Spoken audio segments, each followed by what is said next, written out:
Amigos, hoje nós estamos aqui no Juremal Provcast, tão aguardado, com Paulo Nazareno Soares Rosa. Paulo Nazareno é um amigo de longas datas.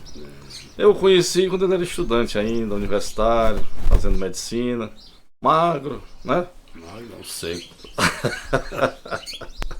E hoje, rapaz, a alegria. Dr. Paulo é um grande médico, um grande profissional aqui na nossa cidade. E dispensa apresentação para quem, que a grande maioria da população o conhece, mas é bom a gente fazer a referência, aquela referência inicial. E Dr. Paulo é um médico cirurgião, certo? E um grande ser humano, e um grande amigo. Dr. Paulo, olha, é uma alegria muito grande hoje a gente estar aqui fazendo esse bate-papo. É mesmo. Esse ambiente aqui maravilhoso, arrodeado de passarinhos, de abelhas, de dá até pra gente mostrar aqui esse cenário, não dá? Essa é maravilha, essas árvores aí, parabéns, muito legal. O cenário a gente pode até mostrar aqui inicialmente. Esse é o nosso espaço, é o Juremal, tá certo? É um espaço onde a gente projetou, pensando exatamente nisso, Paulo, de estar fazendo aqui um bate-papo e estar rodeado de natureza, rodeado de pássaros, ouvindo esse canto dos pássaros aqui, que até inspira a gente, né? Essa mudança de clima, essa mudança de hábito, essa mudança de habitat, tá certo? Mas enfim, doutor Paulo, como eu falei aqui no início, esse espaço que eu estou estabeleci o teu nome aqui de Provcast. Provcast está tão difundido nas nossas mídias, e eu acho que foi assim a primeira pessoa em Grateus que começou as transmissões ao vivo, né? Conversando com pessoas, principalmente pessoas que contribuíram e contribuem para com o desenvolvimento de Grateus. Pessoas que têm algo a mostrar, desde a sua simplicidade, desde a sua maior especialidade. E hoje nós vamos conversar aqui com você, médico, cirurgião, sobre a sua especialidade, sobre essa sua prestação de serviço como um grande médico aqui em Grateus.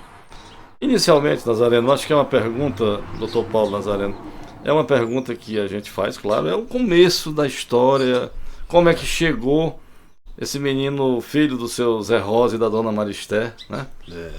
Esse menino que foi vaqueiro, que foi um monte de coisa, que gostava de andar a cavalo, gostava da lida no campo, que eu sei, que eu soube um pouco, eu não sei porque eu não acompanhei, eu sou bem mais novo. Né? Ei, Nazareno, eu sou bem mais novo, né, Nazareno? Como é que foi essa infância aí? Foi muito boa. Minha infância foi em fazenda, no meio de gado, no meio de pássaros, assim, dando banho de açude, andando a cavalo, tinha meus cavalos, meus cachorros. Essa coisa que toda criança do interior, né? Tinha, né? Que foi muito perdido hoje em dia com essa modernidade, com essa cercado de excessiva tecnologia, que é muito boa, mas que, a meu ver, tem trazido e tem coisas boas, mas ao mesmo tempo trouxe uma série de coisas ruins. Mas foi uma infância fantástica. Passei muito nessa estrada que está genugada aqui, na frente dessa casa. Quando eu falo no seu pai, no seu Zé Rosa, é porque ele era amigo do meu pai, certo? Era. E eles chegaram, minha mãe ainda hoje conta que eles chegavam, seu pai e sua mãe, a se hospedarem lá em casa, antes de irem lá para cima, para a serra, para a propriedade lá. Passavam por lá, conversavam. Não era uma subida fácil. Não era uma subida fácil. Mas Nazareno, eu chamo Nazareno, é o hábito de chamar de Nazareno, é um médico. Meu nome é esse mesmo, eu não nasci médico. Nasceu médico. Alguém disse que eu sou. Mas, doutor Paulo, como é que chegou, como é que despertou esse interesse pela medicina? Eu sempre quis, né? Eu queria muito ser médico. Aí eu me lembro que quando eu menino, o papai, lá em casa éramos 12, se criaram 8. E nasceu uma mulher, acho que depois outra, e depois só um homem, que é o Zé Rosa Filho, e depois só mulher. Eu fui o último a vir. Dos homens? Sei. E nisso, o papai era um comerciante aqui na cidade, até de certo modo bem sucedido. Armazém Nazareno? Isso foi uma das coisas que ele tentou me seduzir. Sim, mas ele só teve aquele empreendimento, assim, como comerciante? Antes era Casa Nova, antigamente. Sei. Ele sucedeu o pai dele em comércio, o Antônio de Melo Rosa, né? Certo. Que foi até prefeito aí uns tempos atrás. Certo. E ele, eu acho que ele não tinha assim uma pessoa para ficar no lugar dele, sucedendo. Ele queria te pegar.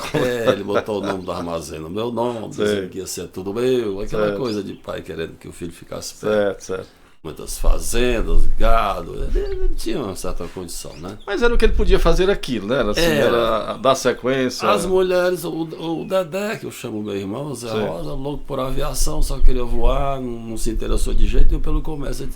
Ele disse, vai ter que ser o Nazareno. Só que eu não queria de jeito nenhum. Não queria nada. Até porque quando aconteceu aquele incêndio, que foi uma coisa dramática na vida da gente, aí é que eu fiquei assombrado mesmo. Por quê? Eu era um garoto, né? E a vida toda direitinha, as minhas irmãs, todos os colégios pagos em Fortaleza, a vida toda certa. O único que ficou aqui era eu. A minha mãe queria que quando o papai voltasse, ele estava doente nesse tempo, internado em Recife, quando ele voltasse encontrasse as coisas como estavam antes. E daí ela disse, você vai ter que parar do seu colégio, suas escolas, você vai ter que agora ajudar aqui a refazer tudo isso aqui. E eu digo, não paro não. Eu queria... Aí é que eu fiquei com medo de coisas. A minha aversão, não é aversão, a minha má relação com dinheiro, com coisas, eu acho que veio muito daí. Aí dessa época. Foi. Por quê?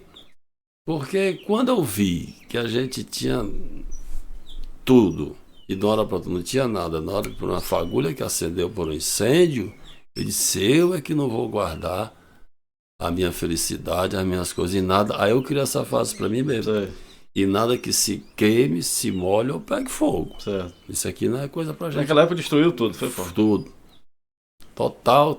Eu tenho uma lembrança assim da época. A sorte dele é que ele tinha muito crédito, o nome dele muito bom. Os grandes fornecedores aí se ofereceram e realmente ajudaram muito a refazer. Deram crédito a ele, ó Zé, você paga aí, leva, pode refazer tudo. Mas nesse ínterim eu tive que me intensificar o trabalho de fazenda, eu tive que... o Pio 12 que eu fazia, aquele Vitor ali deve ter uns 50 buracos de gangorra que eu fiz para pegar lá, aí o seu João que morava lá perto vendia, e com isso aí eu mantive o colégio, fiz uma coleção de revista Conhecer Série Vermelha, que é desse tempo, sabe, ainda deu até para comprar isso aí. E aí consegui terminar o ginásio e naquele tempo não tinha mais nada aqui que não fosse a escola de comércio, né? Não tinha outro curso para fazer. E o papai queria que eu ficasse de qualquer jeito. E não quis que eu fosse para Fortaleza de jeito nenhum. E eu estava lá zangado, porque todos os colegas estavam indo para Fortaleza se matricular, fazer...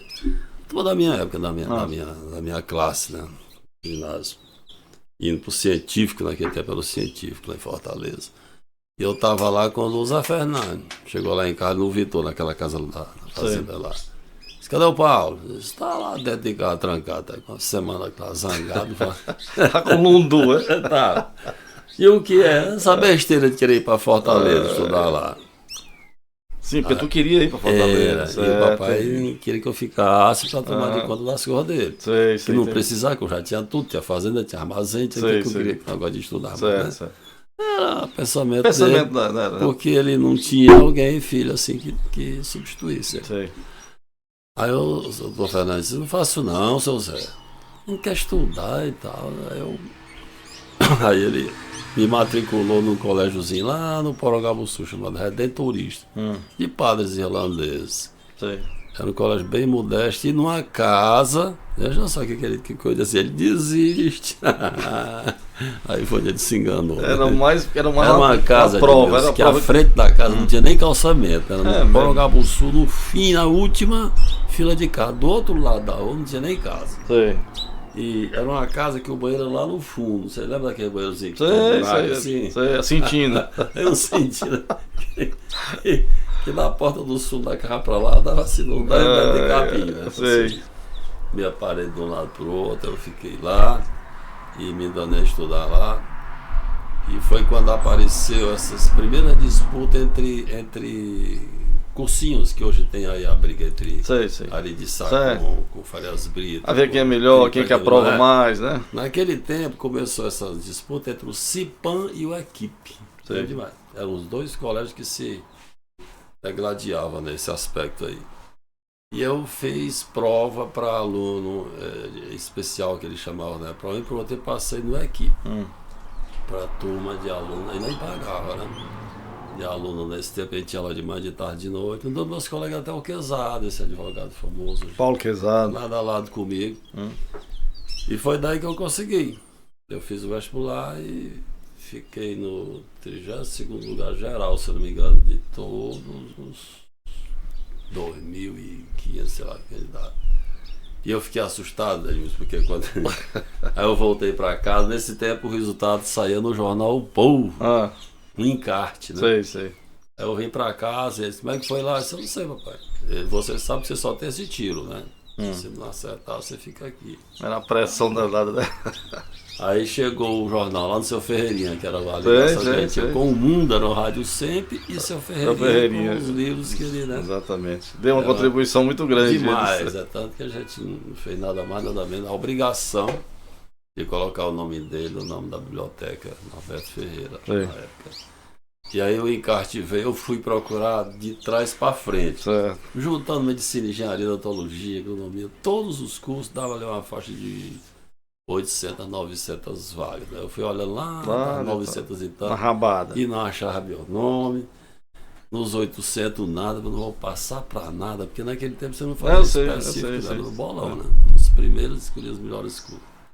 Aí eu, resumindo, foi pros 500, não dava meu nome, os 400 não dava meu nome, já o Rotanger Boi mesmo. Os 300 nada, os 200 nada, os 100 nada. Os 50 nada, igual pelo menos conhecido aqui. Os 40 nada, tava lá no 32. Aí eu fui lá, papai. Tá aqui, eles. O que é isso aí? Isso que eu passei, papai. Eu posso escolher o curso que eu quiser.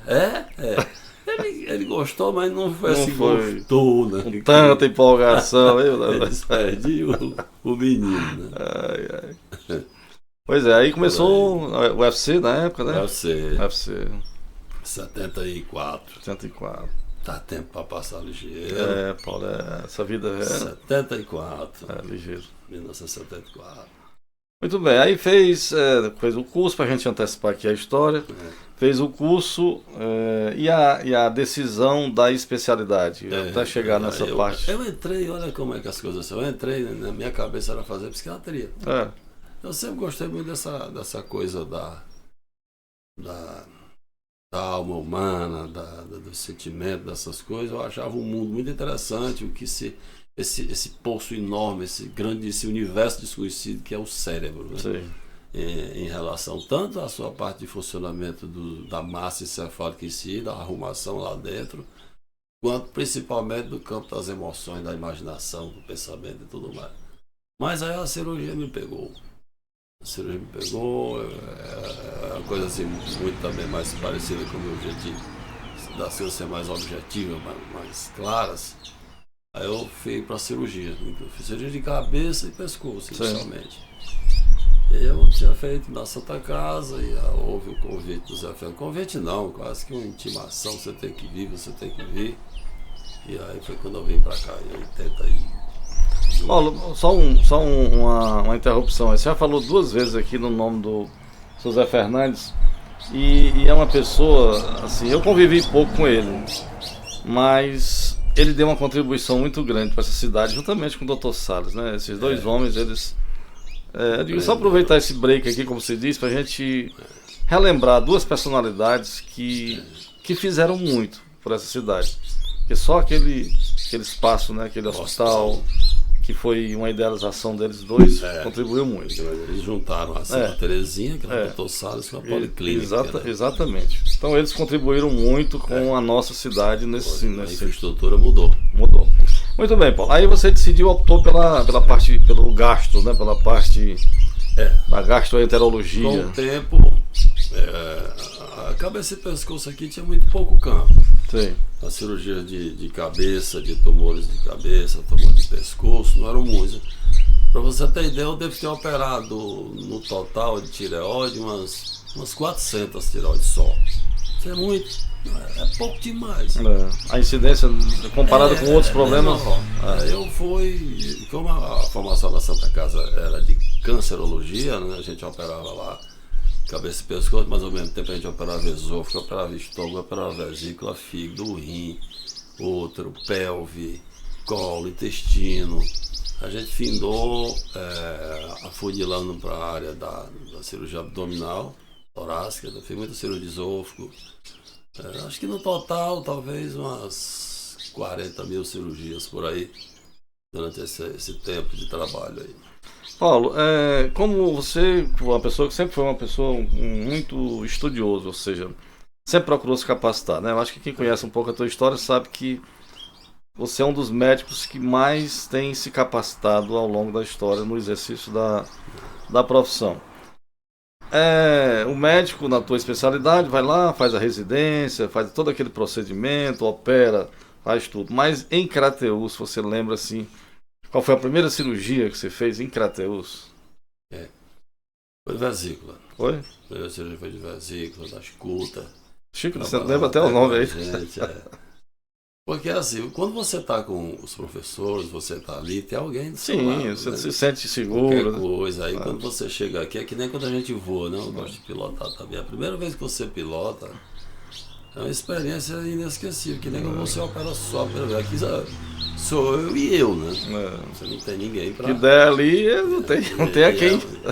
É um trabalho que é diferente assim, não, eu vou lá em casa, amanhã eu termino. Não tem isso não. Tem que ser ali. É muito desafiador. Então foi Chicuta. Onde era a Chicuta, lembra? A Chicuta, a mãe da Irene, ela morava ali, ela morou com a gente, foi? Muitos anos lá em casa, eu era criança e ela cuidava assim da gente também. Apareceu com as pedrinhas lá, ele foi tirado. Aí foi tirado. Sim, Paulo, aí o tempo vai passando e o Paulo Nazareno trabalhou em vários hospitais, em Crateús. Eu lembro de uma passagem sua em Tianguá, na região, prestou muito serviço. Foi por 8 anos prefeito dessa cidade, certo? Deu uma contribuição, deu a sua parcela de contribuição pela cidade. E até muito bem avaliado, né, pelo que a gente sabe, e muitas obras foram realizadas, enfim.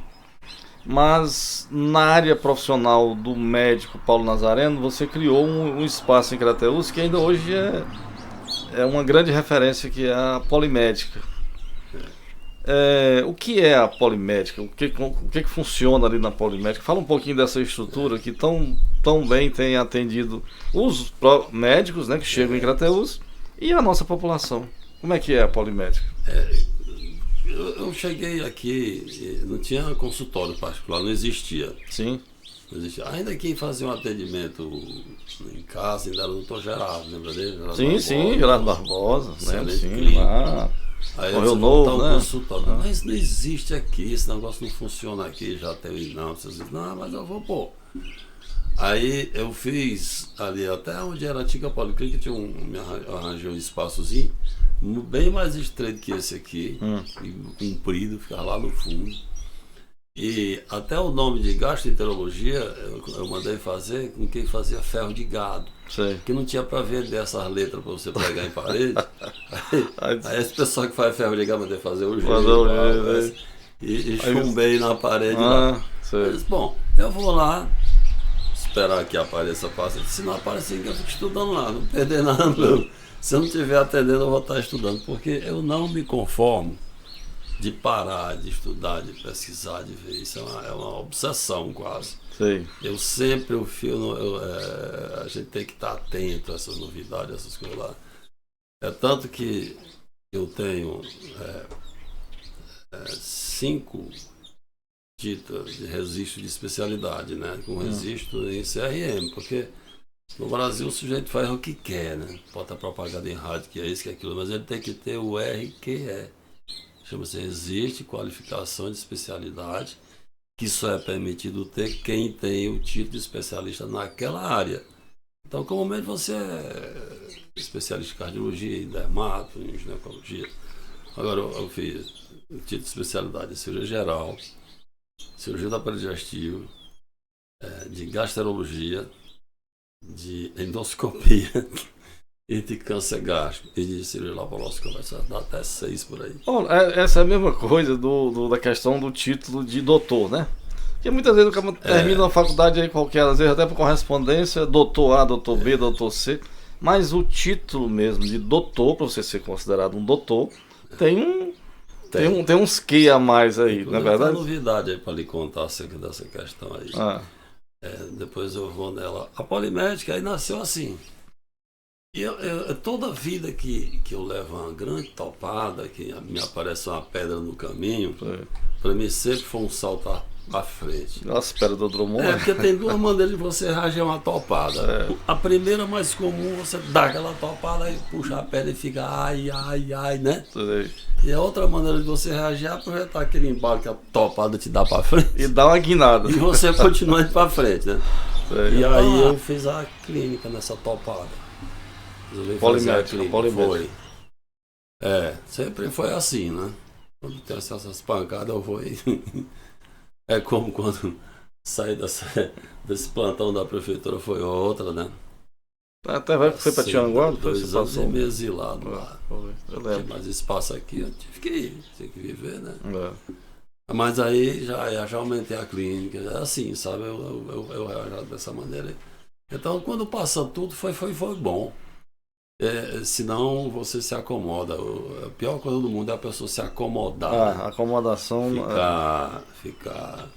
Isso a gente entende depois, as pessoas têm suas fraquezas, coitados, né? E a gente, quando pega essas coisas, consegue botar a faca no dente e vai pra frente. Eu não esmoreço, não. E buscar o objetivo, né? Mas claro, eu trabalho com desafios, a cirurgia é desafio, doença é desafio.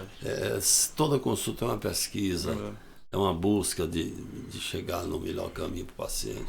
Hoje, Paulo, você é uma referência em Crateús na tua área, né? Como cirurgião geral, mas na tua área especificamente, na parte gastro, né? O que eu gosto muito nessas conversas que eu tenho com os profissionais, a gente falar de uma forma que chegue bem lá numa pessoa que vai nos assistir e que esta conversa possa ser útil àquela pessoa. Tá entendendo? Porque eu não tenho outra, assim, meu interesse maior é este. A gente tá aqui prestando um serviço. O que a gente pode falar de gastro, de intestino, de estômago, de esôfago, de pâncreas, de tudo aí, que possa chegar lá na ponta de quem está nos acompanhando e levar uma informação que contribua para aquela pessoa, ou para evitar uma situação que possa trazer uma complicação. Bom, você é o médico, você é quem poderá nos dar essas orientações. As coisas, a vantagem da gente ser dinossauro é que dá tempo a gente ver muitas coisas acontecendo, né?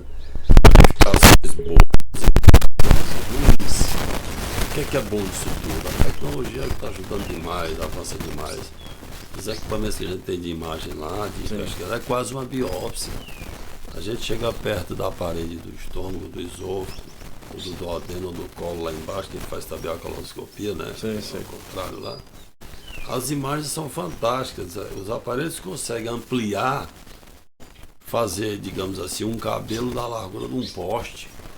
Você analisar o que tem. É uma coisa impressionante as imagens digitais, né? Hoje em dia.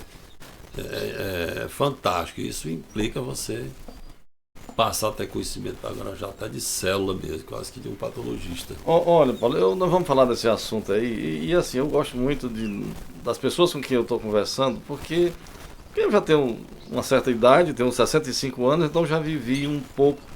E muito, aliás, nessa cidade a gente conhece um pouco da história, da vida e tal. E falar aí nessa parte gastro, você sabe, eu tive um problema no passado de diverticulite, né? Fui operado de diverticulite por uma indicação sua sim, que você indicou 2 amigos lá em Fortaleza, acho que você lembra disso. Dr. Jean Crispim e Dr. Luzmar Veras Rodrigues. Dr. Luzmar, que faleceu recentemente, um grande cirurgião, um urologista, né? Um proctologista, desculpa. E naquela época, você vê, né? Já fazem mais de 20 anos, tá certo? Eu nem lembro ao certo a data dessa primeira cirurgia que eu fiz da diverticulite. E na época eu fiz esses exames que você está falando aí, né? A colonoscopia, né? Tem outro parecido com esse nome aí. Naquele tempo não tinha aqui. Mas não tinha os equipamentos que tem hoje, né, Paulo? Que eu estou querendo chegar nesse ponto. A diferença daquela época para definir, olha, só para ter uma ideia, teve uma indefinição e até um certo questionamento entre o Dr. Luzmar e o Dr. Jean para saber que tipo de procedimento ia fazer na minha cirurgia. Se seria laparotomia ou laparoscopia. Aí quem decidiu? Dr. Sérgio Regadas. Você sabe também quem é. Regadas, né? Que era o diretor do hospital na época, da faculdade, do hospital das clínicas, né? Que depois o chefe foi o Luzmar. Exatamente, doutor Luzmar. Então ele está falando de coisas que conhecemos um pouco, eu conheci um pouco porque passei por esse problema.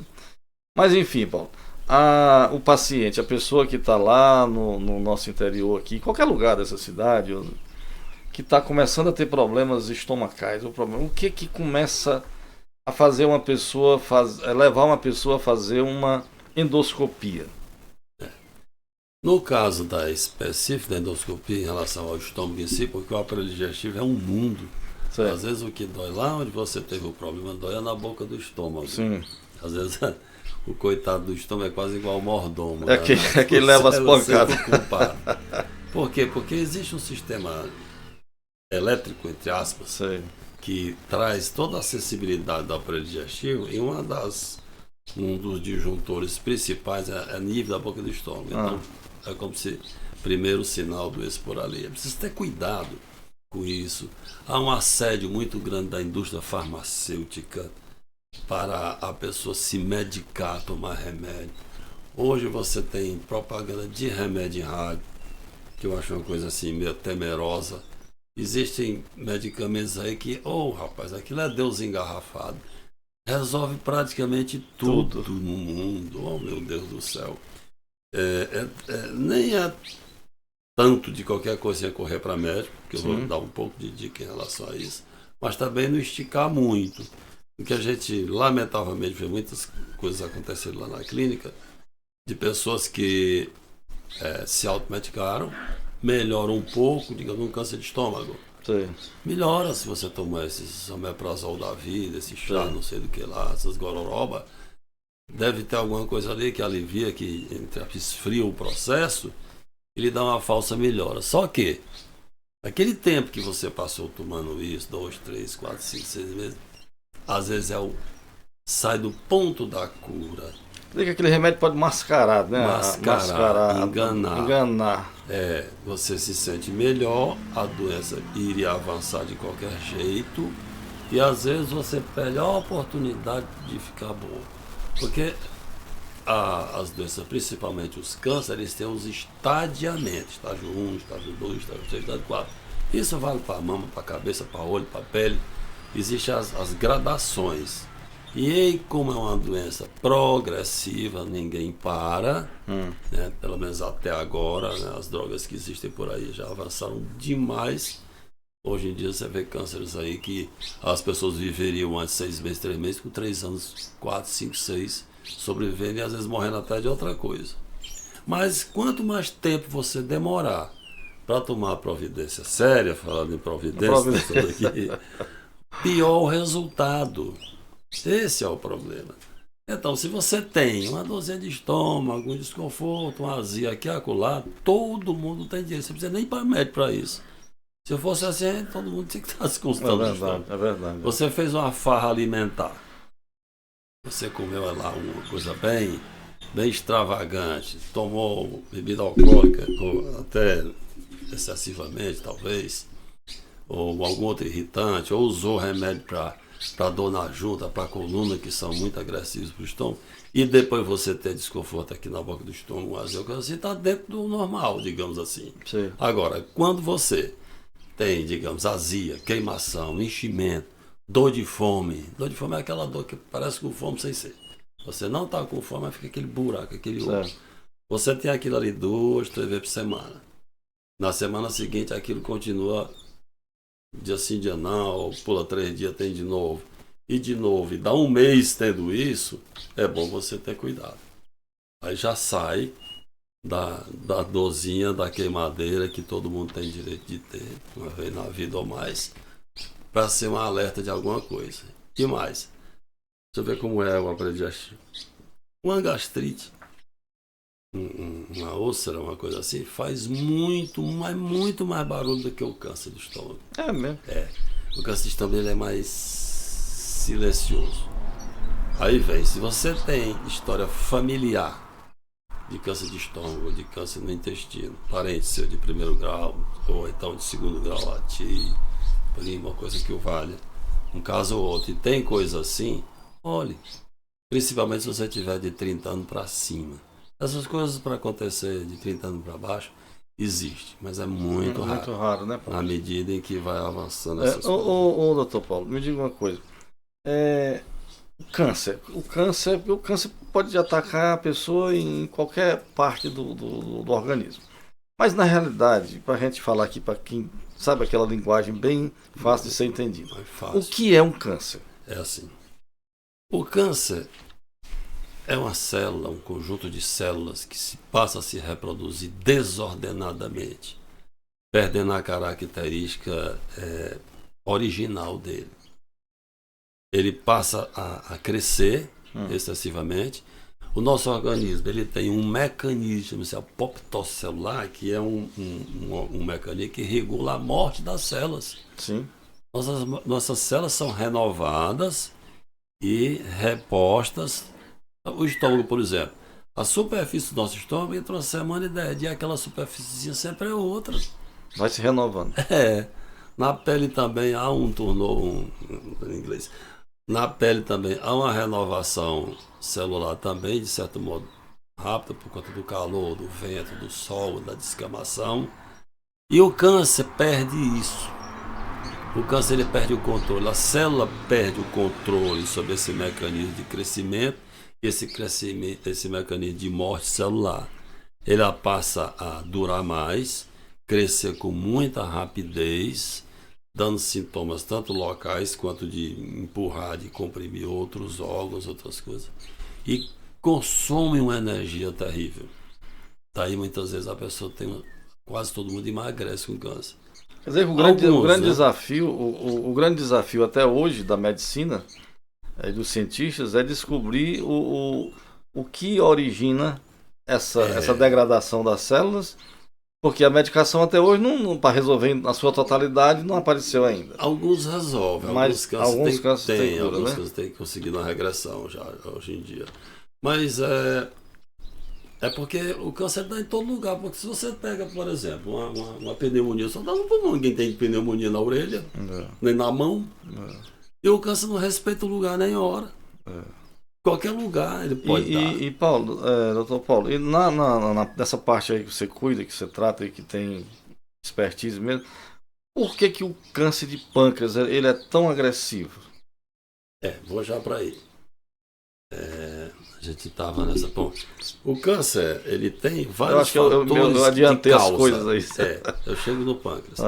O câncer, ele para ser startado, disparado, existem fatores genéticos. Olha só, uma constelação de genes que está lá. Se juntar aquela genética com hábitos, tipo alimentos, sol, poluentes ou o que for, aí ele pode ser desencadeado. Se manifestar. Então é uma mistura daquilo que você já nasce com uma certa determinação pela sua genética, uma mistura de hábitos, de costumes, alimentação também, uma série de coisas, pra você ver como uma coisa complexa, né? Ambientes poluentes, alimentos muito processados, sem ser naturais, aí vai. Latado, uma série de coisas assim, né? Então não é assim. Por isso que é tão difícil, porque ele começa de várias maneiras.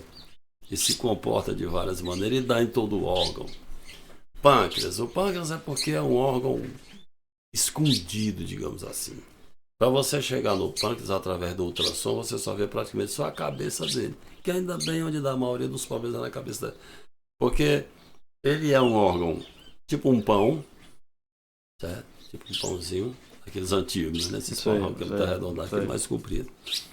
Fica numa área bem central aqui, do lado da horta, da cava, dando e recebendo vaso para todo lugar, que é outra característica, porque ele espalha, digamos assim, mais fácil pela localização dele. Ele fica bem no meio de nós. Sim. E não dá quase sintoma no começo, meio que silencioso. Quando você tem sintoma de algo de câncer no pâncreas, já está bem grandinho. Aí nem o dinheiro, nem o poder todo resolve. O Steve Jobs, né, criador dessa tudo que nós estamos aqui, nessa tecnologia aqui, não teve jeito. Né? Já operou muita gente, hoje tem a sua estrutura, que é a Polimédica aqui em Crateús, uma referência na medicina, no atendimento, na atenção à saúde, uma estrutura particular e que tem contribuído muito com a nossa população. E nós estávamos falando dos problemas que afligem, né, que as pessoas são acometidas, né, nessa parte do estômago, do intestino. E eu estava dizendo aqui, antes da gente entrar no ar, e doutor Paulo, todo exame que a gente pega, né, que vai olhar, que dá de uma endoscopia, normalmente ele fala num tal de um H. pylori. O que é esse H. pylori, doutor? Fale um pouquinho sobre ele. H. pylori, né? Revolucionou muita coisa. A pylori foi um médico, né? Foram 2 médicos australianos. Sim. Australiano em 82. Eu lembro que eu nunca tirei férias, né? A primeira vez que eu vou viajar para fora, que não é para fazer curso, vai ser no mês que vem. Depois de 60 e tantos anos, sem férias. É mesmo? Sem férias. Minhas férias é ir para congresso, ali eu saio da rotina um pouco. Mas ficar mesmo sem fazer nada, nunca fiz isso. Porque o meu trabalho, para mim, não é assim muito um trabalho. Ali é um prazer, né? Eu costumo dizer que eu sou pago para fazer aquilo que eu gosto. Fazer o que gosta, Como é que eu vou achar uma coisa? Ou vou ficar sem fazer nada por quê? Então, em 82, mais ou menos, 2 médicos australianos levantaram a hipótese de que as gastrites e as úlceras causadas por uma bactéria foram ridicularizados. O que é isso? Eu lembro que nesses congressos que eu ia, tinha o doutor Nihus, que era o chefe da cirurgia do Hospital de Chicago, ele gostava muito do Brasil. Ele já falava até português, de tanto ele andar por aqui, era louco pelo Brasil, o doutor Nihus. E eu tenho dele lá em casa 5 livros. Tratado de cirurgia do aparelho digestivo. Desses 5, uns 2 são de teorias porque é que você tinha uma úlcera. Aí desde a disposição da musculatura ao redor do estômago, os feixes de músculo que tem para lá e para cá, da inervação, tem mais nervo, tem menos nervo, tem célula, tem menos célula, tudo aquilo ali foi pro lixo com a bactéria. Sim. Né?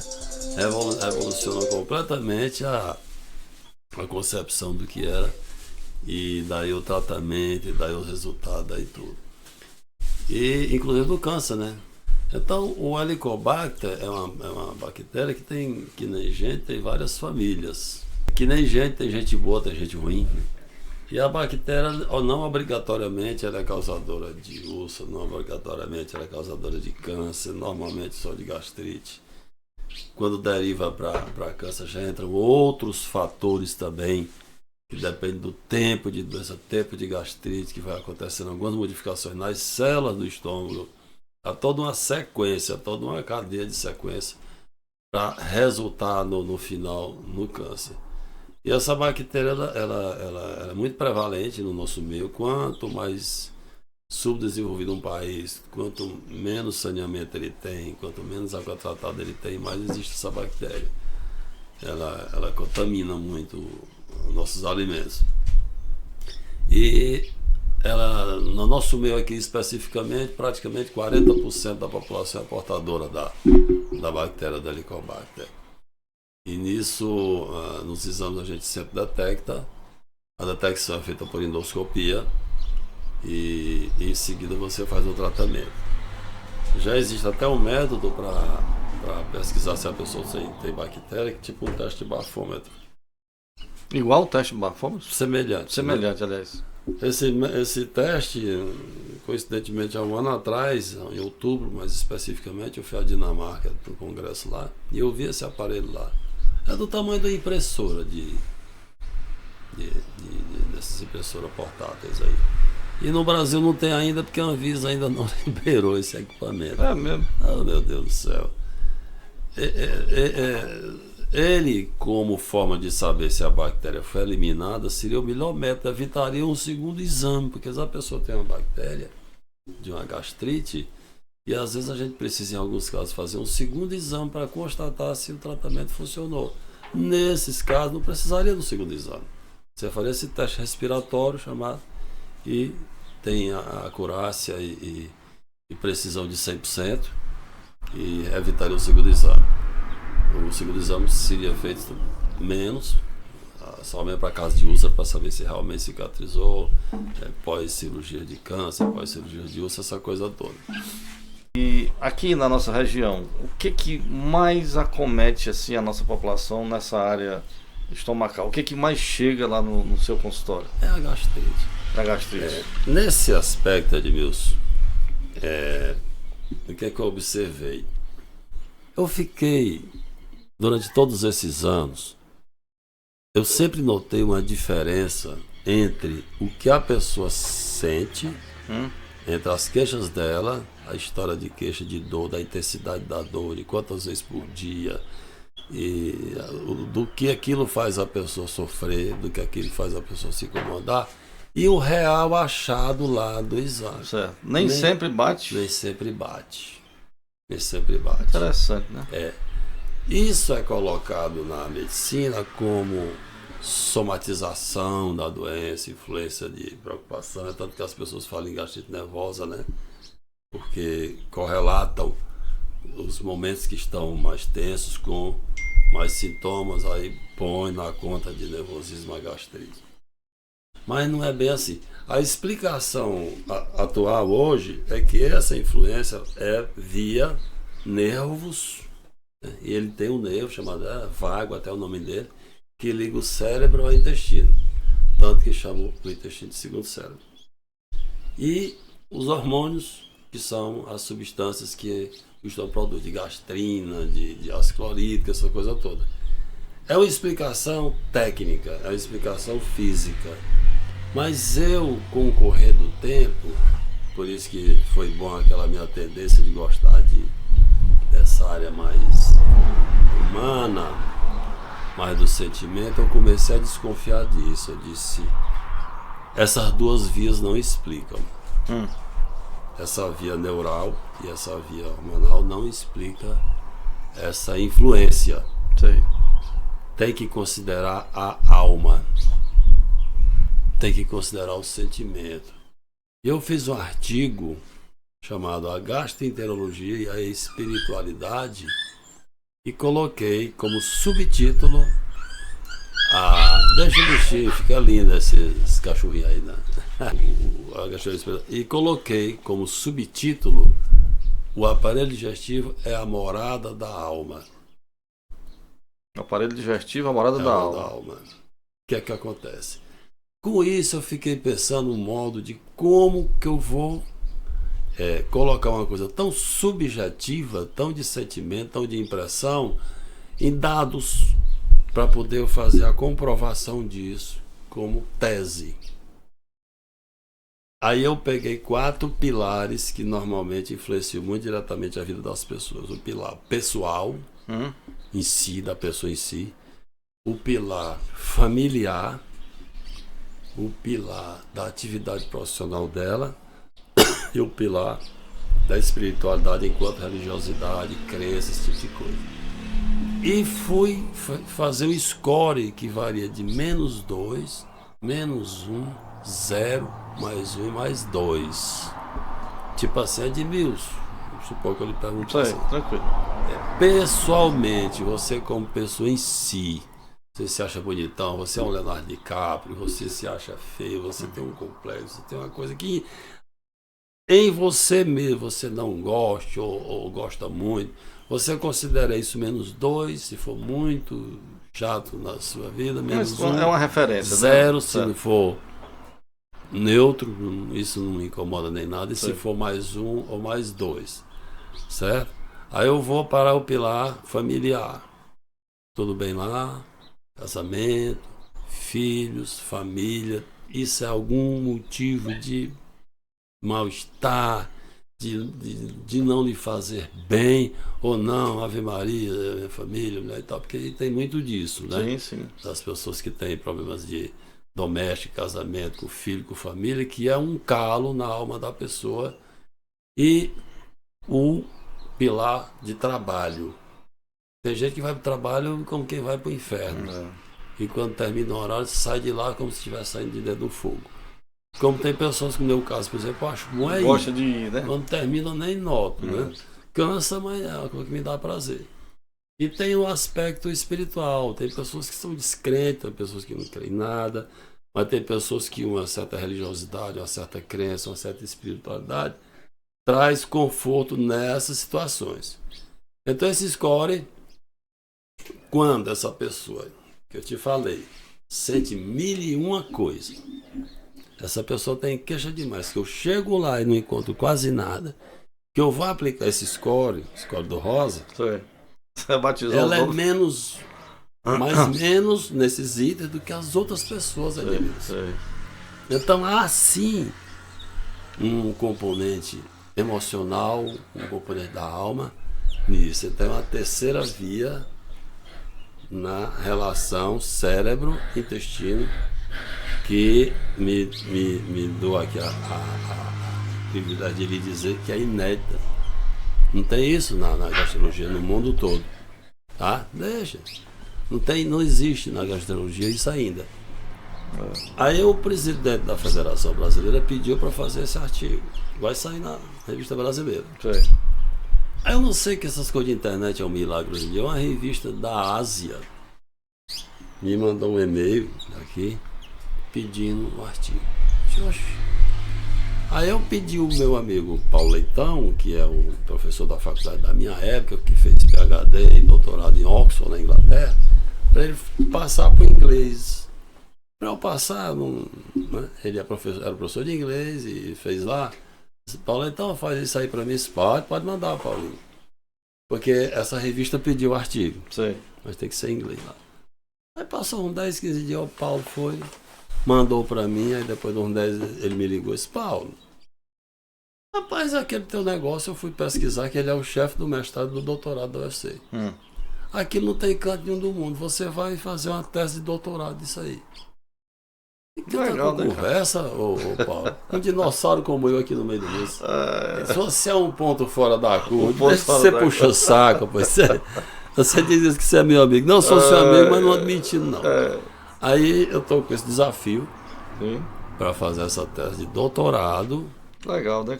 Com esse score, porque eles vão me auxiliar nas estatísticas, essas tabelas. Sim. Porque aqui tem que fazer o desvio padrão para sim. Você comprovar cientificamente. A estatística tem que funcionar. Que a sua tese ela tem respaldo científico. Então corre-se o risco de daqui de Crateús é um risco muito bom. Ele disse, Paulo, eu só preciso comprovar porque tem que ter as tabelas, mas é isso mesmo. Como é que as pessoas nunca viram isso? Paulo, tá tudo na natureza. Ninguém nunca inventou nada, você só tem que observar. Tudo que a gente está fazendo aqui, Edmilson, essa transmissão que você está fazendo, esses equipamentos aqui, esses microfones, computador, eu estou vendo aqui toda essa tua... Vocês não estão vendo aí, pessoal, mas aqui é cheio de fio, de computador, de mesa de som, de microfone. Passarinho, né? Cachorro. Isso sempre teve, desde o tempo antigo. O que aconteceu foi que alguém foi juntando as peças, mas o computador sempre teve na natureza aí. Verdade. Sempre teve. Só que algumas mentes foram modificando materiais e fazendo coisas. Doutor Paulo, agora deixa eu te perguntar o seguinte. A gente, enquanto professor, está lá na sala de aula, a tecnologia chegou e o aluno, ele, até para querer desafiar o professor, ele começa a pesquisar. Isso acontece muito hoje. E aí chega para o professor, ele foi lá na internet, pesquisou e tal, e tipo assim, querendo colocar o professor na parede, né? Em maus lençóis, muitas vezes, né? Eu sei que muitas vezes, né, nem por maldade, é usando mesmo esse recurso que está disponível aí. Agora, no caso do médico, aparece também aquele paciente que antes de fazer uma consulta, ele faz uma pesquisa no Google para saber qual é aquele problema. E isso, que prejuízo é que traz isso para o paciente e que tipo, até de aborrecimento também, não sei, para o médico. Como é que isso funciona? É muito comum hoje em dia. É comum, né? É bom. A mim não incomoda. E é ruim para ele. Porque o que é que ocorre? Ali é que nem... Se você pegar o alfabeto, as letras, você forma as palavras que você quiser. Tanto você pode escrever Deus com aquela letra como diabo. Exato. Depende da ordem da sequência que você bota. Quando ele está com um problema, com a doença, com sintomas, que ele vai lá, tudo que ele botar ali, ele tem. Se você for botar, se eu tenho azia, eu tenho enjoo, eu tenho falta de apetite, eu tenho vômito, azia, isso, aquilo outro. Se você for olhar como é que é o câncer, você vai ter. Se você olhar como é que a úlcera, você vai ter. Mas como é que pode sair? Eu tô, sim. Só que a gente, quando está conversando com você, que está investigando, tudo faz diferença. A sequência desses sintomas, se você embaralhar, vai para outra direção. Entendendo? Por exemplo, se você tem dor, vômito e diarreia, certo? Se você tem primeiro a dor e depois o vômito, o raciocínio vai para um canto. Se você tem primeiro a diarreia e depois o vômito, depois que muda. E lá na internet tá tudo misturado. Tá tudo misturado. E né? A pessoa que é leiga não sabe fazer a diferença, não sabe a importância que é. É tanto que quando ele vem para a consulta, que é a parte mais importante de tudo é a consulta, porque você observa desde quando ele entra, a atitude dele, as feições da pessoa, o caminhar, a maneira como você, do jeito que ele te olha, mesmo que ele tá, se vem com alguém, como é que ele conta. É muito comum vir com outra pessoa. A gente vê isso demais. Até porque vai fazer a endoscopia, né? E a consulta, ela, independentemente da especialidade, ela tem uma sequência. Que é o quê? A primeira coisa na consulta, qualquer uma, é você perguntar: pronto, o que é que você veio fazer aqui? O que é que você sente? Aí a pessoa vai dizer. Aí quem está junto quer dizer. Não pode. Por quê? A pessoa quer ajudar. Mas o que é que ocorre? Eu digo, deixa a pessoa falar, por Quem favor. Quem está sentindo a dor é o outro. É porque assim, ele tem várias queixas. Ele pode achar que a dele é uma e quem está acompanhando pode achar que é outra. Isso muda o raciocínio total. Entendeu? Então, tem que ser o Edmilson que diz o que tem. Aí vem todo o histórico do que você está sentindo aí. Começou quando? Há quanto tempo? Se é uma dor, tem várias características que você tem que explorar. É uma dor, se é fina, se é grossa, se é empontada, se é constante, se é incólica, se dá só de dia, se dá de noite. Aí se tem outra coisa, o que é, como, por quê, vai para onde, é só nesse lugar, vai para outro. Cada informação a mais que você vai perguntando, você vai estreitando e diminuindo a quantidade de possibilidades. Até você chegar em 2, 3 hipóteses no máximo. Se você não chegar em 2, 3 hipóteses no máximo, você não fez essas histórias direito. Depois você parte para os antecedentes pessoais da pessoa. O que é que já aconteceu na sua vida de saúde e de doença? né? Você já foi operado, teve acidente, quebrou osso, fez tratamento prolongado para alguma coisa, tem alergia a alguma coisa. Depois você tem que ir para a parte familiar, os antecedentes familiares daquela pessoa, seus pais são sadios, tem irmão, se tiver, o que aconteceu, o que não aconteceu, da família em si. Depois dos hábitos sociais da pessoa, se bebe, se fuma, se usa droga, tal. Então, quando você faz essa sequência, seja na que especialidade for, você já praticamente chega onde é para chegar. Você já tira muita coisa fora e já cresce. Aí os exames entram ou para confirmar ou para afastar possibilidades. O que está acontecendo hoje em dia? O contrário.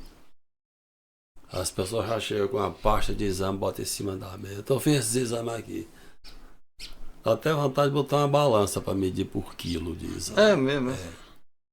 Faz antes de procurar o médico. A pessoa mesmo faz, o médico pede e pede. Aí eu digo, bote bem aqui. Aí depois que eu pergunto, você quer que eu lhe diga o que é que tem bem aqui? Nada. Ou então, esse bem aqui, esse aqui você fez, já tem. Então, como é que você sabe? Porque eu lhe perguntei. O exame é um complemento e está virando pela pressão dos equipamentos de quem vende aqui. Quem menos pede endoscopia sou eu, Edmilson. E é quem faz, né? Pra você ter ideia. É incrível, né? Quando pede, o pessoal pede certo, mas assim, muitas vezes a pessoa chega. Acontece demais, você chega com 80 e tantos anos, 85. Tem até uma certa forte suspeita de um tumor. É quase certeza, às vezes até uma imagem já muito suspeita da tomografia, dizendo que tem lá na determinada região do estômago umas características que é bem de tumor mesmo. Sim. Às vezes mostrando já metástase em outro lugar e vem para endoscopia. Aí, olha, qual vai ser a utilidade dessa endoscopia para essa pessoa? Fazer seu familiar e se sujeitar ao estresse da endoscopia, que eu já baixo a gente com as medicações lá, que a maioria das pessoas nem sabe se fez, né? Mas não deixa de ser um estresse. Mas é porque a gente quer saber. Digamos que aí está dizendo que tem um câncer como deve ser. A gente faz isso afastado da pessoa, né? Sim. Que deve ser. O que adianta saber que é? Você vai operar? Não vai. Uma pessoa nessa idade. Vai trazer um trauma maior, né, pra pessoa. Às vezes a pessoa é diabética, é cardíaco, tem quase 90 anos. Até uma gripe pode ser fatal para ela. Você vai sujeitar a pessoa só para saber o que é. Então, às vezes, a gente nem faz. Não faça, não. Que não vai mudar. A gente finda, não tem como. Eu sei que a vontade da família de todo mundo de fazer alguma coisa, de querer, mas tem esses casos, né? Certo. E que você nem faz. Então, o que eu noto aqui nesses últimos anos, o que vem acontecendo, é uma excessiva tecnologia, que é muito boa, mas muito mal usada. Muito mal usada. E ela pode ser prejudicial. Encarecendo o bolso do paciente demais, sim. Com exames absolutamente desnecessários. Você puxa, vem aqui, olha, a pessoa está com anemia. Eu estou precisando de anemia. Eu estou vendo que tem anemia. Por que é que eu vou tirar mais sangue que já não tem? É verdade. Sabe, são coisas assim que a gente fica olhando assim. E as próprias pessoas se acham assim que ficam mais protegidas fazendo exame. Se protege mais do erro do médico. Então fica aquela coisa do gato e do rato, né? O médico pede para se proteger, o paciente já está se protegendo fazendo o exame, quando às vezes a informação é uma pergunta. Ô, doutor Paulo, a Polimédica hoje, o seu consultório, você é um especialista hoje nesse segmento aqui em Crateús, né, na parte gastro. Mas deixa eu te perguntar, o que é que uma endoscopia mostra para o paciente? Qual é a necessidade do paciente fazer uma endoscopia? Por exemplo, se a pessoa tem sintomas de refluxo, por exemplo, o refluxo, se você tem hérnia, se você só tem uma válvula largada, ou se você tem uma válvula largada intermitentemente, que são as causas mais comuns, você precisa saber só olhando. Por quê? Porque isso reflete na conduta e nos conselhos que você tem que fazer para ele. Quando às vezes, por exemplo, esse refluxo é causado por um posicionamento muito acentuado da válvula, sobe fora do lugar demais, A válvula? Válvula que separa o esôfago do estômago. Qual é a válvula? É o esfíncter inferior do esôfago. Certo. É uma válvula que faz com que você não derrame a comida se você comer e virar. Certo. Quando ela é muito folgada, aquilo deixa o ácido subir e dá sintoma de queimação, aquela azia chata subindo. E o tratamento tanto pode ser de medicamento, como pode ser só de mudanças de comportamento, de mudar hábitos, como cirurgia. Aí daí a endoscopia tem importância para isso. Aquela azia, aquela queimação, você não tem como garantir à pessoa que não é nada grave, que não é nada demais. A não ser que tem uma vez na vida, não precisa estar fazendo exame de endoscopia para isso. Mas é aquela que eu te falei, 2, 3 vezes por semana, passa 2, passa 3, apresentando, é bom olhar. Aí tem que olhar. Pode estar com a bendita bactéria lá causando a gastrite. A gastrite tem várias classificações, muitas classificações. E os exames hoje em dia conseguem visualizar se a pessoa está entrando num processo de atrofia da célula, de metaplasia da célula, que na cascata para chegar no câncer, vamos dizer, nós estamos aqui no Juremal. Daqui para cá temos a quantos quilômetros? 10. Então, digamos que aqui você está sadio e quando chegar lá é quando você está com o câncer. É um caminho para o câncer. Como é que o câncer começa? Ele começa com a gastrite comum. Ela não é tratada, você passa anos com essa gastrite. E dependendo da sua genética e dos fatores agressivos de cigarro, de bebida excessiva, de álcool excessivo, e condimentos, muita carne vermelha, muitas comidas agressivas industrializadas, você pode acelerar mais o caminho para o câncer. Você tem a predisposição e esses seus hábitos vão acelerar. Então, essa cascata, para chegar no câncer, a gente pode detectar na endoscopia com as biópsias que a gente faz. Faz biópsia não é só para saber se tem a bactéria, não. É para saber se aquela gastrite é chamada crônica, que não tem nada a ver, que não tem jeito, isso é uma palavra maldita. Ela, quando o laboratório diz que é crônica, não quer dizer que a pessoa vai ter a vida toda, não. Aquela palavra crônica lá no inglês, na língua inglesa, é antiga. Na verdade, o laudo devia vir assim, gastrite antiga do estômago. Aí a pessoa já sabe que é uma coisa que está acontecendo para trás e não para frente, senão o exame era uma cartomante, estava dizendo que ia acontecer para frente. Prever o futuro, né? Então, quando ela diz que é crônica, aí tem a crônica. Se essa célula já tem mudança na arquitetura dela, começa com metaplasias, que são pequenas modificações que já vai querendo caminhar para o que não serve. Então tem as metaplasias completas, as metaplasias incompletas, aí vem a atrofia, que aí a coisa já se torna mais séria. E essa atrofia, dependendo do local do estômago e da posição que ela está, tem às vezes que fazer sinal de alerta.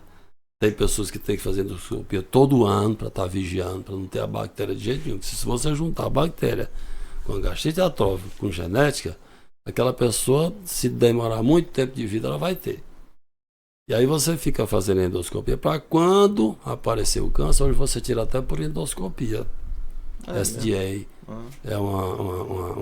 Você injeta uma substância no estômago, eleva a camada de superfície de recobrimento do estômago, e com um bisturuzinho elétrico você tira aquele câncer inicial, como quem tira assim uma pizza, uma tapioca da frigideira, sai aquilo lá, o câncerzinho inicial. Os japoneses aqui começaram a fazer isso, porque lá tem muito câncer, eles fazem endoscopia demais. Então, essa sequência de células só a endoscopia pode te dar.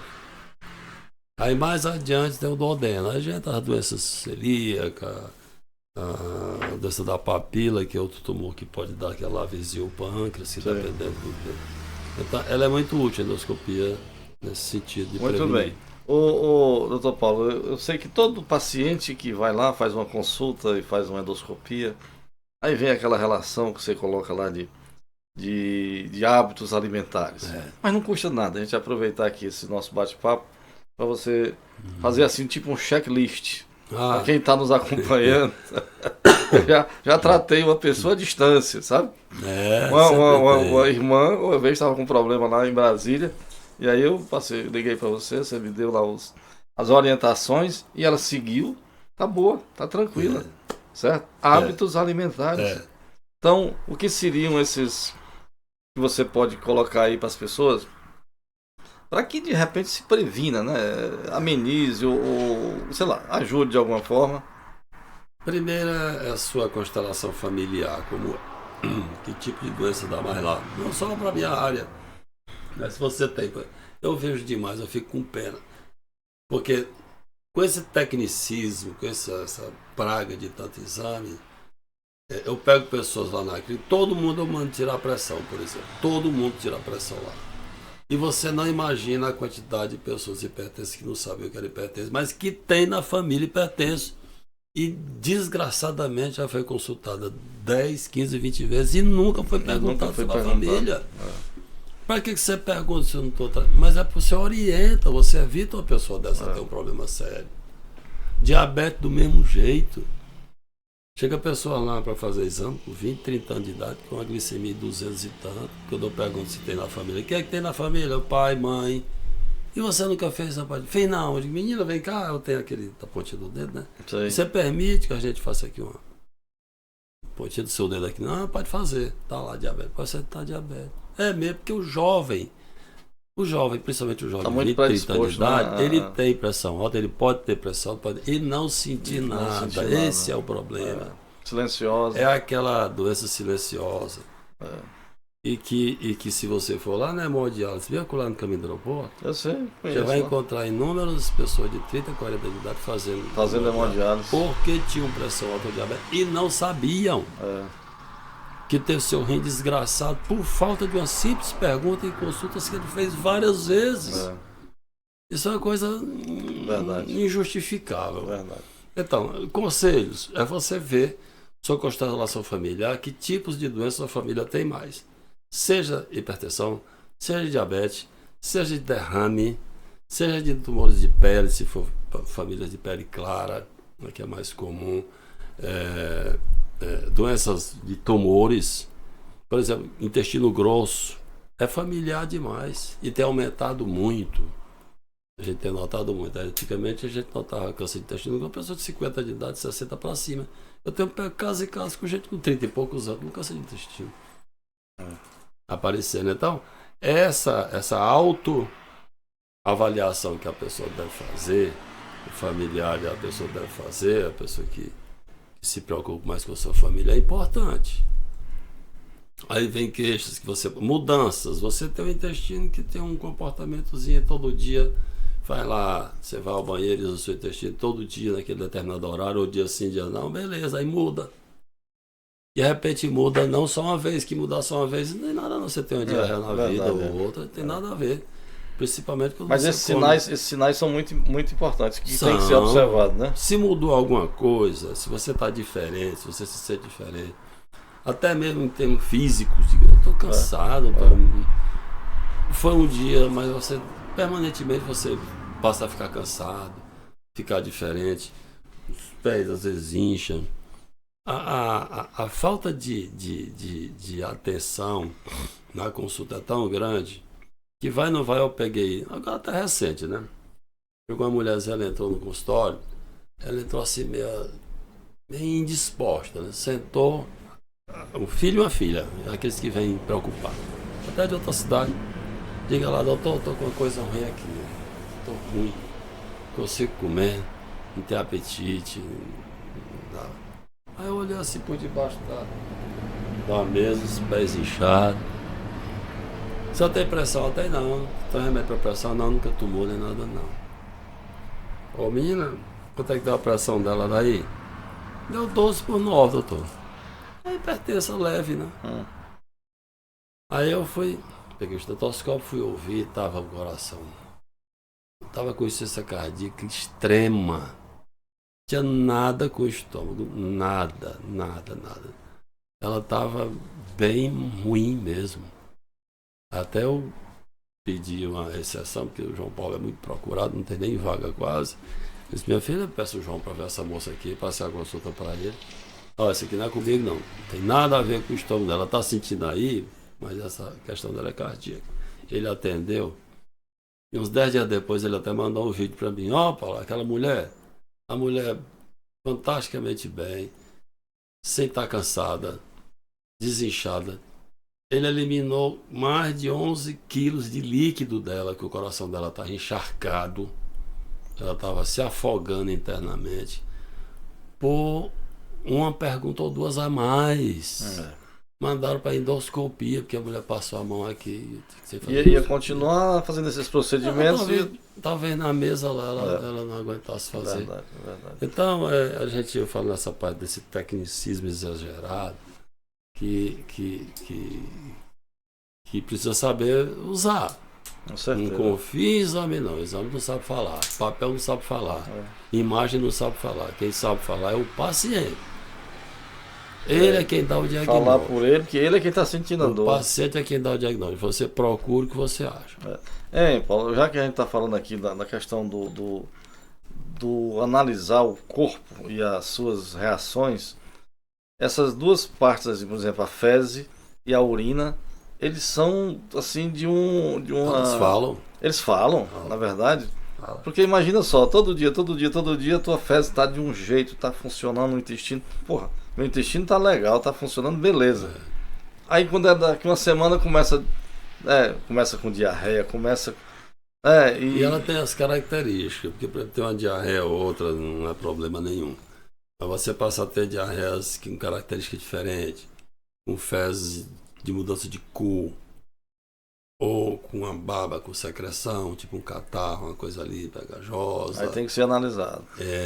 Ou mesmo sem diarreia, o calibre da fezes muda, você tem aquela largura, digamos assim, e passa a ser diferente, mais estreita, até com a marcazinha ali do lado. Às vezes até rajadas de sangue, né? De sangue. Aí vai de acordo com a idade, uma série de coisas. Você tem que investigar. Doutor Paulo, é o seguinte, aqui nós teríamos assim assunto para muito e muito tempo, tá certo? Mas olha, essa ideia aqui do Provcast, eu tinha prometido para mim mesmo que a primeira pessoa que eu iria conversar nas especialidades seria com você.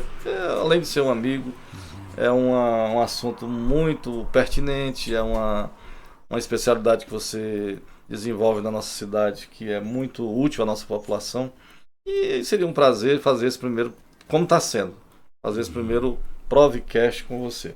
Agora, Dr. Paulo Nazareno, ele não é só o médico, essa pessoa aí, esse cidadão foi prefeito da nossa cidade por 8 anos, desenvolveu, como eu falei no início, um belo trabalho, tem uma contribuição muito grande para a nossa cidade. Mas, ultimamente, ele está enveredando por outros caminhos. Ele está entrando no ramo da música, da poesia, da cultura popular. E eu quero já deixar aqui, viu, Paulo? Deixar aqui já agendado para que em breve a gente venha aqui. Dr. Paulo é um compositor, tem várias composições interpretadas por amigos aqui, músicos da nossa cidade, grandes músicos. Hoje mesmo de manhã eu fui lá no estúdio do meu nosso grande amigo Genival, assistir lá uma gravação, ouvir uma gravação que foi feita recentemente. Então, em breve, Dr. Paulo Nazareno vem aqui, trazendo aqui os músicos que estão interpretando as suas canções, para a gente falar de cultura popular, falar de música, falar de poesia, e conversar com ele é sempre uma alegria. Até rimou, né? Gostou aí, Dr. Paulo, cara, é uma alegria, sabe? Esse nosso bate-papo hoje. Espaço aqui, aliás, assunto tem demais pra gente conversar, mas nós vamos ter que parar por aqui para outra hora a gente voltar e agora deixo aqui o espaço à disposição para você falar aquilo que muitas vezes, assim, nesse nosso improviso aqui, que não foi perguntado e de repente possa ser útil para a população que está nos acompanhando, que está nos assistindo. De repente você tem uma informação que pode ajudar aquela pessoa que está lá na ponta, aquele ouvinte, aquele internauta que está ali, e que ele pode ser contemplado com uma informação que possa até ajudar na sua vida. Procurar ter uma vida mais saudável, né? Hoje em dia as pessoas têm uma vida muito corrida, muito superficial, de muita aparência, onde a felicidade está cada vez em achar que é ter coisas, as pessoas não valorizam as coisas da maneira como deveria ser. A felicidade ela é, antes de qualquer coisa, interior. Se fosse assim, olha, o Michael Jackson, um exemplo. Sim. O Michael Jackson, se ele descesse num avião na China, no interior da China, ele seria reconhecido.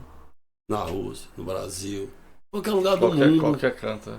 Novo, rico, famoso. Aquele moço, quase toda noite tomava Propofol, que é até uma das drogas que a gente usa na endoscopia pra dar aquela sonolência, ali, né? Daquele jeito. Sim. Olha a infelicidade desse rapaz. Dinheiro. Se ele sonhasse uma coisa. Ele né? tinha. Acho que o nome da mansão é Neverland, né? Que Terra do Nunca, até coisa de um desenho, de um filme aí. Lá em Los Angeles, que eu não cheguei a conhecer a casa dele lá, porque quando eu estive lá fazendo um curso na Califórnia, ele ainda não era o Michael Jackson, não tivesse nem nascido ainda, foi em 80 eu fui pra lá em 85, 86. Desse jeito o pessoal vai descobrir a tua idade desse jeito aí. Né? Rapaz. Então, é procurar a felicidade real, é nas coisas simples. A comida melhor que tem é a mais simples, a menos enfeitada, a menos cheia de coisa, de enfeite. Quanto mais coisa tem ali, mais toxinas pode ter. Procurar a alimentação mais natural possível. Raciocine aqui comigo. Se você pegar uma laranja aí na sua casa, espremer e botar num copo e passar 15 dias para beber, acho que vai fazer mal a você, não vai? Com certeza. Possivelmente. É verdade. E como é que você me explica que com uma caixinha, uma garrafinha lá no supermercado, numa prateleira de suco de laranja, passa 3 vezes na prateleira e não se estraga? Tem alguma coisa que está mantendo ela viva, não está não? Tem mantendo química demais. Química demais, é demais. verdade, é verdade. E essas coisas que não são naturais costumam terminar bem. Entendeu? Então, alimentos frescos, vegetais frescos, o mais possível, que eu expliquei que até quase impossível hoje em dia você comer uma coisa pura, assim, sem defensivos, Infelizmente, né, hoje até para produzir uma escala maior tem que usar um... E fazer o que gosta. O que mata a gente é raiva pouca todo dia. Uma raiva bem grande, um susto uma bem vez na grande, vida, faz bem, abre as coronárias, né? Mas todo dia ela Agora, machuca. Todo dia, tipo assim, você fazer o que você não gosta. Vivendo com quem você não gostaria de viver. Tendo que engolir, entre as aí uma das coisas da minha teoria lá da via da alma, né? É essa. Até as pessoas usam a expressão, não engolir aquilo que você fez, não, viu? Aquilo ainda está entalado. Até hoje, eu acabei de dizer, até entalado, hoje. Né? Olha a relação da alma, do sentimento com o aparelho digestivo. É verdade. Então, procurar a simplicidade. Doutor Paulo, para encerrar aqui esse nosso bate-papo, você falou aí uma palavra aqui, felicidade, certo? E felicidade, eu gosto, você sabe que eu gosto muito dessa coisa da poesia, da cultura popular. E esse programa ele não pode também deixar de ter essa pegada da poesia, certo? A Dona Maria Valquíria, uma senhora que você a conheceu, era parente do Zé Maria Bonfim, morava ali, ali pertinho do Regina Passos, foi bibliotecária no Regina Passos. Eu sei quem era ela. A dona, eu não sei se a Dona Maria Valquíria, eu tô falando assim, mas eu não sei se ela ainda está viva, sabe? Eu não sei se ela ainda está viva, mas um carinho que eu tenho por ela, eu desejo que ela ainda esteja viva, se Deus quiser. Aí ela me deu uma poesia, Paulo, com o título Felicidade. E eu guardei essa poesia, foi até musicada essa poesia. Diz que pra gente viver muito e sempre feliz viver, deve despertar sorrindo e sorrindo adormecer. Deve amar aos semelhantes, desconhecer a ambição, ter a alma sempre florida e sempre aberto o coração. Tem que ser bom e ser justo, aos aflitos consolar, ajudar a quem precisa sem recompensa esperar. Fora disto a nossa vida nenhuma doçura tem, pois só pode ser feliz quem ama e pratica o bem. E acima de tudo, ninguém é feliz só, né? A gente só é feliz em conjunto. Em conjunto. Felicidade sozinho, isolado, não tem isso daí. Aí seria até masoquismo, né? Você querer ser feliz sozinho. Eu quando às vezes a coisa quer pegar, a minha maior. Eu brinco com as pessoas, eu tenho uma psicóloga, uma psiquiatra infalível. Quem é? Diga a morte. Rapaz, que conversa é essa? Olha, é a maior lição de vida. É inevitável.